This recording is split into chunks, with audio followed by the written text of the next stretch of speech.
16ই December বিজয় দিবস। এই দিনে 1971 সালে আমরা বাংলাদেশ একটি ভূখণ্ড পেয়েছিলাম। আজকের স্বাধীনতার এই 54 বছর পরেও আমরা সেই বাংলাদেশের যে সার্বভৌমত্ব রক্ষার যে চেষ্টায় 30 লক্ষ শহীদ হয়েছিল এবং 2 লক্ষ মা বোনদের ইজ্জতের বিনিময়ে আমরা একটি ভূখণ্ড পেয়েছিলাম। কিন্তু আজ আমরা এই সন্ধিক্ষণে দাঁড়িয়েও আমরা আমাদের স্বাধীনতার সেই চূড়ান্ত বিজয় আমরা লাভ করতে পারি নাই।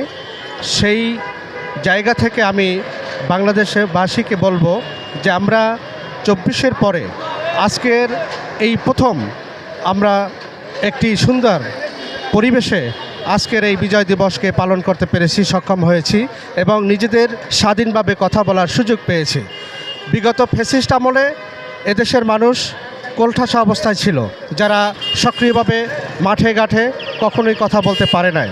তো আমার দেশবাসীর কাছে একটি মেসেজ পৌঁছে দিতে চাই যে এই দেশটি শুধু ভূখণ্ডের জন্য এবং একটি পতাকার জন্য স্বাধীন হয় নাই।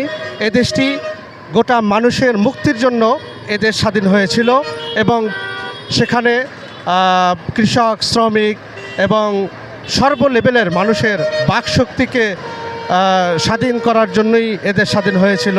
কিন্তু বিগত সময় আমরা সেই স্বাধীনতার সুফল পাইনি। আমরা আশা করব আগামী প্রজন্মে যারা রাজনীতিতে আসবে, যারা দেশ ক্ষমতায় আসবে, তারা যেন এই স্বাধীনকে রক্ষা করে দেশ ও জাতির কল্যাণের জন্য কিছু কাজ করতে পারে।